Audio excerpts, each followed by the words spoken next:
there's something in me. I know this is common for anyone who does creative work. Like once I'm done with a project, it's really hard for me to go back. I'll sit and watch a video 40, 50, 60 times as I'm making it. But once I publish it, I watch it probably twice and then never again. There is a sense of like completion, and one of my little catchphrases is the process is the point. And once I'm gone through the process, then that's it. Now let's go through another process. So I think you're on the right track if you're looking back at your old work in a sense and feeling feeling afraid or critical, or that sense of like you have to keep leveling up or raising the bar is also kind of a little bit of a nagging voice anytime you're in the creative field, because you want to find your ceilings and your limits, but you also want to keep growing. And it's also very scary to think like, oh, maybe I've peaked or whatever, but it's usually not the case. You're just changing form, really. So like everything is marketing. There's no sense of a distinct delineation anymore. My like Thursday do nothing tweet is marketing in a sense. It's an indirect way to communicate with folks who may be interested in something I make. There's obviously like the lights on marketing that happens, like you were saying, when I finish a video and I have to go through those rotations of retweeting and publicizing and promoting. But everything kind of boils down to this concept that like everything you do and say on the internet becomes part of your overall persona and entity. And through a certain lens, all of it is marketing. Even the most innocuous stuff, even the like selfie I'll take on Instagram on a Thursday just walking around is marketing, because it could lead back to one of your potential like products if you want to use the business terms. This is also kind of why I'm always like picking at that bone of like content creator. I've never really liked that title because one, I think it's a misnomer, and two, I think it's really diminishing of everyone's efforts, because there are so many jobs that you do in this space. So part of this job is like social media manager / marketing, like that. You don't think of it that way, but it really is. Those skills and like being able to communicate with a mass audience and being effective at that is like, big businesses are paying tons of money to people, and people are specializing in that and studying it. And some folks just have it. And when you're reductive and you call someone a content creator, like I said, it's a misnomer, because I always want folks to embrace like what specifically they make. And the analogy I always go back to is like a peanut butter and jelly sandwich. If your mom makes you a peanut butter and jelly sandwich, she didn't make you content. The content of your sandwich is peanut butter and jelly. Like that's what's actually inside the sandwich. But she is a cook for all intents and purposes. She's a chef, and she made you a sandwich, and the product is the sandwich, and she is a chef in this analogy, right? She's not a content creator. So anyway, it's kind of not so much a high horse, but I don't even think that's a good name. And two, I really think it reduces folks' efforts into like something that feels so sterile and ugly and uncreative. And it's the opposite of what all these people are, Yeah. Content creators aren't like, they're not little machines pushing papers through stuff. Like they're making really awesome videos or podcasts or articles or whatever have you. And I want people to like really embrace that. So marketing is again part of that huge umbrella of the responsibility in this space. This ecosystem we find ourselves in. I was hanging out with Prof and Spice 8 Rec in Portland. I was at Prof's place a month ago doing videos for his channel, and I brought up that phrase, "Don't hate the player, hate the game." In sometimes I get in trouble again, kind of like throwing stones at YouTube and throwing stones at this whole creator ecosystem. I do it out of a sense of care and love, and like almost I feel a little territorial of the space. Like I want it to be really good, and I hate when folks come in and ruin it and reduce it and turn it into just like content, if you want to use that word again. But like a content factory, right? Yeah, and just like mindless like noise in the backgrounds. Like I have always wanted it to be better than that in all forms, not just magic. But I was talking about don't hate the player, hate the game. And I said, no, I hate the player and I hate the game. I hate the game because it's stacked against the player, and I hate the player for not making the game better. you know? Yeah. So if you play into the game, sure, you can do the gimmicks. You can follow like the trends and the algorithm and play the meta game of YouTube, if you will. And sometimes I get really curious. I'm like, I wonder if this is stuff I think about on my run sometimes. I'm like, I wonder if I could theoretically just do the YouTube thing on another channel, and I wonder how fast it would take for me to get to 100K subs. If I did the like stereotypical, like every single upload every day, do a thumbnail with an arrow, do a clickbait title, do like that, that whole thing. I wonder if it would catch on. And it might be silly to say that I would have success. Maybe I'm taking for granted that part, but like that's the elements of the game that I want to change, because I don't think it's really serving anyone any I don't think it's serving anyone well. So right. Audience or creator. I'm glad also to hear that other folks are setting boundaries for themselves. Like, I just don't want to be on TikTok, so I'm not on TikTok, even though theoretically I should be for XYZ reasons, because it's marketing, because it could draw a new audience, because it could make me another $500 a month, whatever. But also I could just go outside and go for a run instead, and I want to do that. That's what I want to do, Yeah. So yeah, you don't want to crush yourself and destroy your soul, and like just always keep yourself in consideration too. My relationship with like social media and being online has always been kind of healthy, in part because I feel like I grew up with the platforms. I'm maybe part of the last generation that there was a delineation in my life and my memory before and after the internet. So like I also came up with these platforms, and I've seen how they can be really addicting and really destructive for your wellness. I will say for sure that my favorite parts, when I feel happiest and most complete and at my best, is usually when I'm not staring at a screen all day. My job right now has me staring at screens all the time, but especially for vacations or breaks or whatever, the more time I'm away from a screen, usually that translates into like just a better like feeling of being centered. So I admire folks, and I absolutely support people that put more stopgaps in the daily life to like limit that. I know like a quick example from a few months ago. I know Casey Neistat bought like a flip phone because he was sick of just feeling like he should always be interacting with the world through his phone. And even small tricks like setting your phone to grayscale helps reduce that screen time.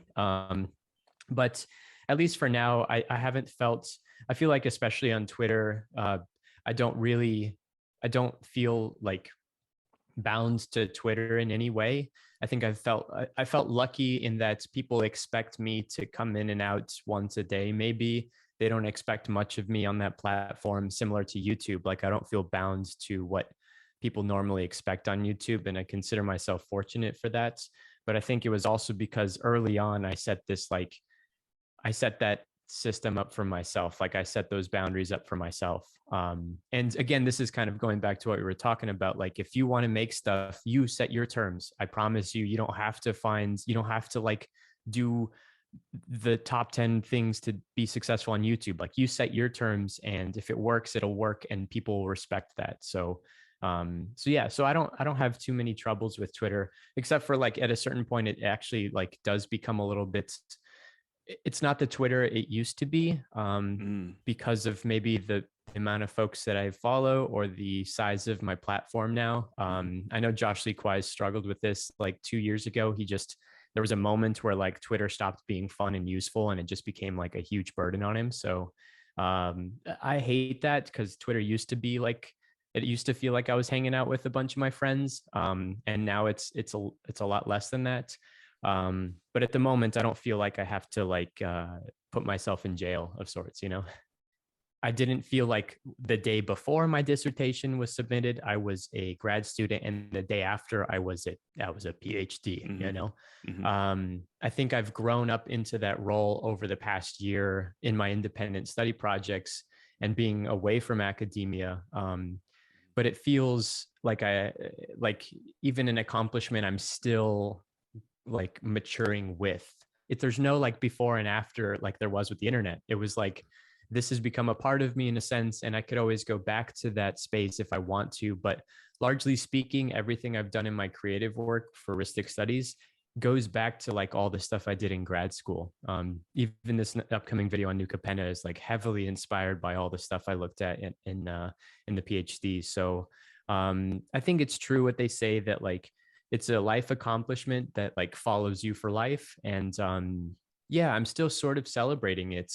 It still feels good. It feels really cool that I got to like seamlessly transition into full-time creative work without any hiccups. But I definitely miss being part of the university system. I do miss teaching. I don't really miss the stresses of academia per se. Yeah, and then also still living here, kind of around the university. I go to the university quite often because I still like exercise at that gym. So it is a bit of living in the memories of that still. I think it would feel different if I moved away from Austin. But for now, I still feel like I have an affinity with that, those 6 years of my life. And I'm definitely happy that it is complete, because it was a huge like not weighing on me, but it was a huge cloud always around me, the dissertation especially, you know. I don't like saying it's over. Like I don't think it's like super happy it's done. It's more of like I feel like it's complete, and that's a difference. I'm not happy it's over. I'm happy I finished and I did what I wanted to do and that I set out to do. But I told this to my girlfriend like last October. I was like, Katie, I want to write a book. And she's like, you're not allowed to write a book for at least a year. I watched you go through the dissertation. Don't you even start thinking about that, Yeah, you know? yeah. But a book has always been on my radar, like similar, like a feature length sort of documentary, a bigger project that involves more pieces than just myself. Always are those monster like white whale projects. Oh yeah. Oh my gosh. I would sign up for that tomorrow if I had a good like a landing spot for that for sure. And that's kind of there is a sense of boredom with this format that I'm doing right now with Rhystic Studies. Like I do love the process and the cycle, like the 1 month kind of production cycle I'm on, but I'm always thinking about like, what if this was a year long instead, and the result was like a feature length, bigger production? Like, yeah, what if this torture didn't last 4 weeks? It lasted, 5-6 months, a year, 2 years. Like, yeah, You're an artist. You have to suffer. It's part of the deal, right? That's 100%. If I'm not suffering, then it's not worth it. That's for sure. One of my favorite magic writers and writers in general is Rob Bachman, who is still criminally underrated, underappreciated. I always, if I ever get a chance to stand on a podium, I'm always yelling Rob Bachman's name out. Rob texted me like probably 8 months ago, and he said that what he found most rewarding about my work is that it felt like an extension of or capturing the greater sentiment of magic players or magic in general. And that is like the biggest compliment I've ever received ever, because I kind of work in isolation. I'm doing my own thing and I'm observant, because all writers are, but ultimately, like I feel I feel best when I'm not just kind of like exerting my perspective onto the world, but when what I feel is shared by a lot of others and I can give shape and voice to that. That's like, you can't ask for anything more if you're ever making anything. Like, that's why when you walk away from a movie or a book or a song, you feel so validated and seen and like empowered, because there's someone else on the planet that is like that captured that thing for you, right? That's like what draws you to art in the first place, is like, oh, this speaks to me. I don't even know why or how or what it is in this, but it speaks to me so much that I could never make it for myself, but I'm glad someone else made it. So like, if I get that from the stuff that I do, then that's like the best feeling and compliment and power. So I'm always thinking about that when I make something. I'm like, is this for me or is this through me? Huh? Is this like, are you a vessel? Right? It's like, are you channeling it? Yeah, I think it could be easy to like, it's similar to, we go back to the band analogy all the time. If you write a hit and the audience loves the hit, you have that choice in the road of like, do I make more songs that sound like this, or do I keep doing that thing that really, produce the hit in the first place. And that's where I think a lot of folks go wrong in all creative work, is that they want to keep satisfying the audience. It's why like one of my favorite bands keeps playing the song that put them on the map 15 years ago, 20 years ago at every show. And I'm like, what are you guys doing? Why are you playing that song still? Like, Yeah. stop that. But it's what the people You want, right? yeah, but that I hate that. Don't give them what they want. Give them something that they didn't know they wanted. And that's a different thing too. So like I champion the last two videos, I think they were a lightning in the bottle, and they were less research intensive and more sort of, sentimental in a sense. But the next video I'm doing is really it's like, if that was the heart speaking, the next one's the mind speaking. It's very academic. It's very like critical. It's not at all like the last two. And I wanted to make a concerted effort to stay true to what I felt was important. And again, being a fan of like creative work, I'm always happiest when I'm surprised and challenged by new ideas, rather than like the fan service stuff. I find boring. It could be fun at the front, and then it gets really boring, or it gets really not disrespectful, but I feel like I came to you all to challenge me, not to like, if I want to be like happy without bounds, I'll go eat a cookie. But like, right. I come to your music because it like changes the way I think about the world. Right. Yeah. So my favorite thing ever is when I listen to a song and I think, oh God, that song is horrible. It's tremendous. And then I listen to it the 10th time and I'm like, this is marvelous. And this is a masterpiece. And I'm so glad it grew on me. So if I can ever do something that at the front is really grating or bad, or somebody dismisses and then comes back 2-3 years later and says, oh, I see what you were doing here, that is like, that is way better to me than an instant classic or whatever, Okay. Most of the time, if I go see a movie, or if I listen to music, or if I look at paintings or read a book, like I want it to push back and challenge me. So I'd love to make something that does that, knowing there is a formula I could theoretically follow to just deliver on that, like, that pop song that is a perfect radio single, if you will. Yeah. I feel like the best part of finishing, kind of going back to finishing the dissertation, was that I could concentrate on one big thing at a time now. So that allowed me to sort of answer this question, which I've had for 6 years, of like, what would my videos and my creative work look like if I could just do that instead of also having to live another life? I was living a double life for a long time. So I went really, I've gone super, super, super hard onto Rhystic Studies, building it as a business and a brand, but also just like, at the end of the day, I have to make really, really good videos, like I have to, like, the creative stuff has to be top priority and top quality, and it has to keep getting better. I don't know if I have enough separation from my stuff right now, or even in the past year, to understand if there's been a quality jump, or if it's like, if stuff is hitting on all axes or whatever. But at the moment, if I think back a year from now and I look back to that call time video, and I've been thinking about this because I'll hit my 1 year full-time mark pretty soon.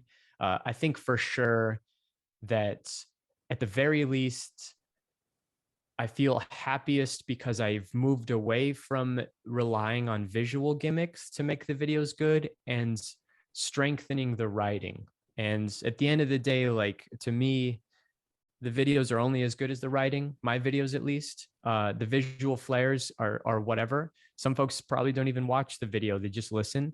And as long as the writing is as good as it can get, then that's, to me, the core and the meat and bones, the potatoes and of the product. So at the very least, I've concentrated much more on that than the visual stuff. Yeah, I think two elements that for sure help. One is something I say often too, which is deadlines or lifelines. I love being on a clock. I think when I'm a little bit pressured, that's when I do my best work. So having an artificial or a legitimate clock to motivate me is really compelling. And I sort of mirror my girlfriend. She works from home, so we share a workspace, which has been very challenging. And as a result, I've had to get creative with how and where I work. At the very least, I can tell you I love to write in the morning. I'm really useless after about 2 p.m. So waking up early and just getting to the writing or the research is fundamental. Getting to coffee shops to have that sort of, that trick of like I'm away from home and I'm working. Um, Playing to your strengths always are what matters. Even just the tiny detail of like, I'll tell you, here's a little insight of something I'm always thinking about. I want my script to be like a Highlander deck, in that I want every word to appear only once. So that's something even at a technical level that I pay attention to all the time.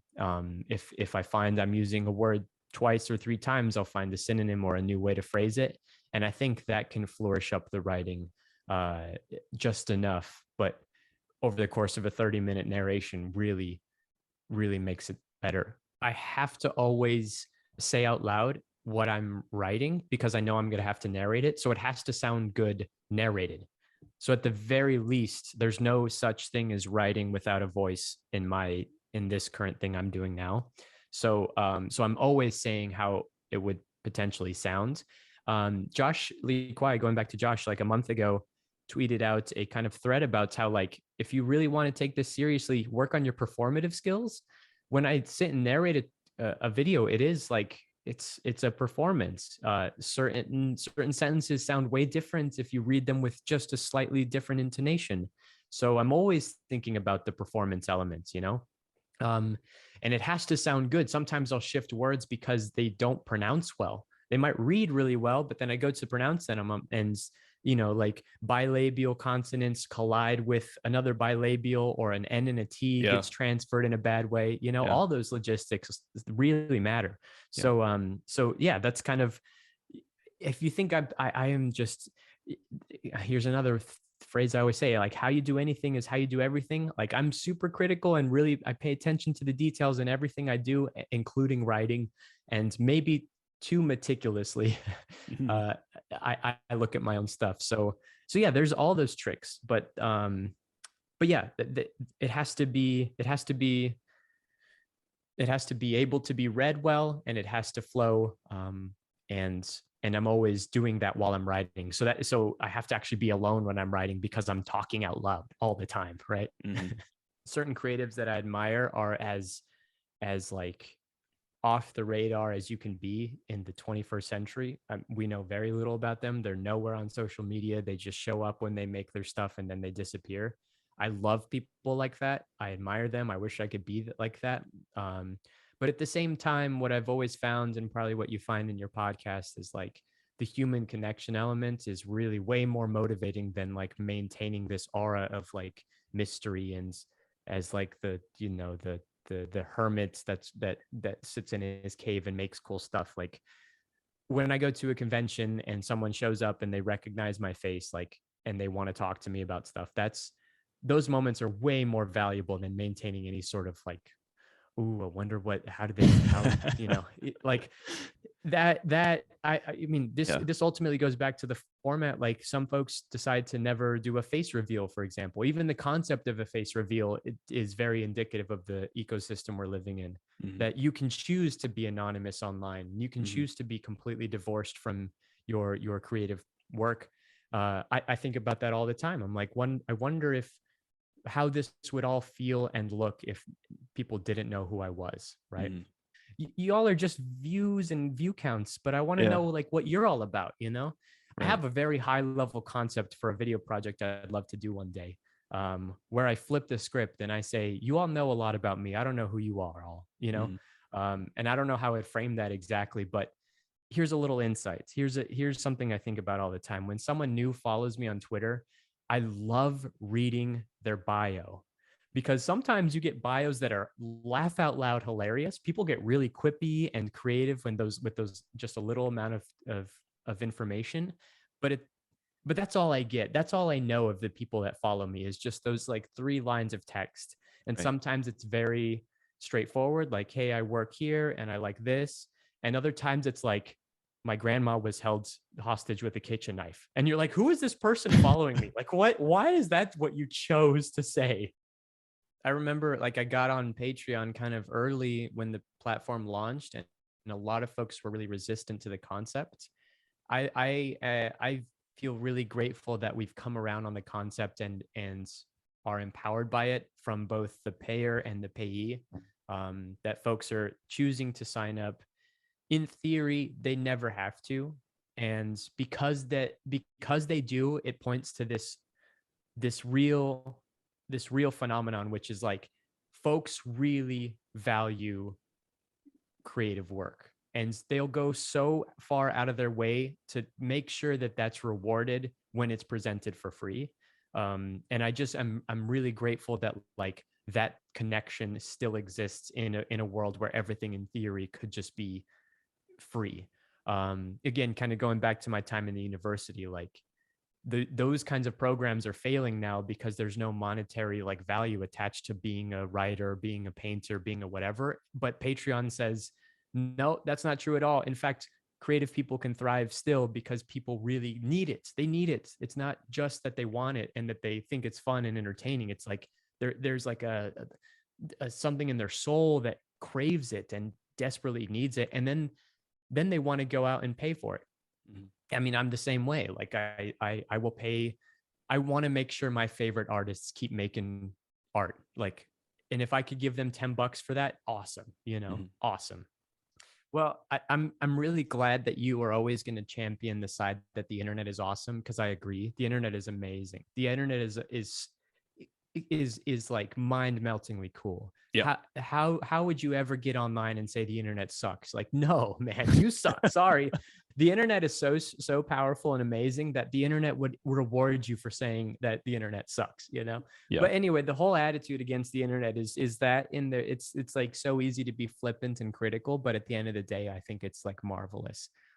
So I appreciate always that your tone has been like, thank God I can speak with my friends all the time and do interviews and podcasts, and I can make videos and we can write and exchange ideas in real time. Like Mhm. what a phenomenal, miraculous invention that we're living with, and we Yeah. choose to like use it the way we use it. What a shame, Yeah. The power of word of mouth made the stories better. That's why you have so many strong stories about magic in the 90s, because no one was there to Yeah. verify it, and it's become lore, like lore and with the capital L, like a fantasy world lore.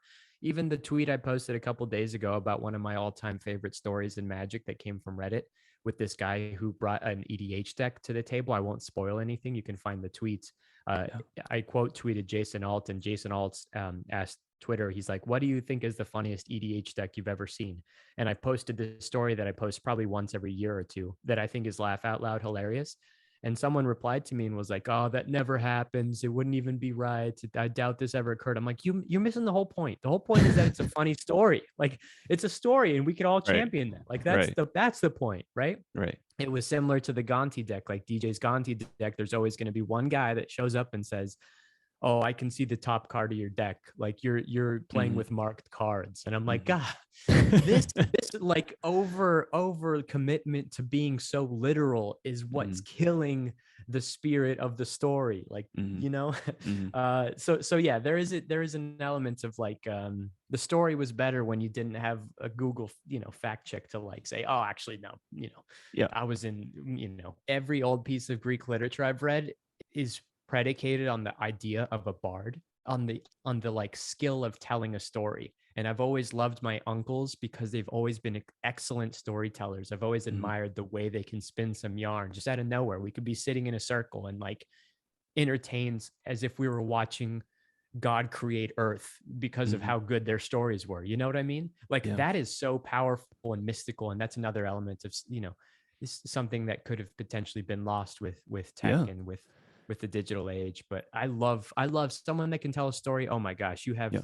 you have my attention, my admiration, my respect, all of it. When somebody can grab my attention and hold on to it and make me so excited to keep engaging with their work, that is really special. Again, because the pace of the world now is microseconds. So if I can ever provide that, that's kind of in line with some of the other my favorite compliments I get from the channel. Is like, I didn't expect to watch this whole thing, but I watched it like front to back, and I have a hard time watching anything longer than 3 minutes. So like, that's awesome. What Yeah. a compliment, right? If I could be known for anything, it's just like, I really want to, um I want to, a motivating ethos behind everything I do is trying to elevate the common perception of magic, both inside and out of magic, as quote unquote a children's card game or just a game. I despise when people reduce what is going on with magic to just a game. And some folks, some of my critics will always say like, "Oh, you're pontificating and why would you make a 30-minute video about just a card? Like it's just a game." I that is like everything is just whatever it is if you want to Mm-hmm. look at it that way. Mm-hmm. So if I were to ever be known for anything, I would hope that like I could help elevate magic to something that I believe it is, and make sure that it's always I just want to elevate magic, right? I just want to elevate all of this. That's what I want to do. So if I could do that in any sense, in any way, if that could be part of my legacy, then I've succeeded.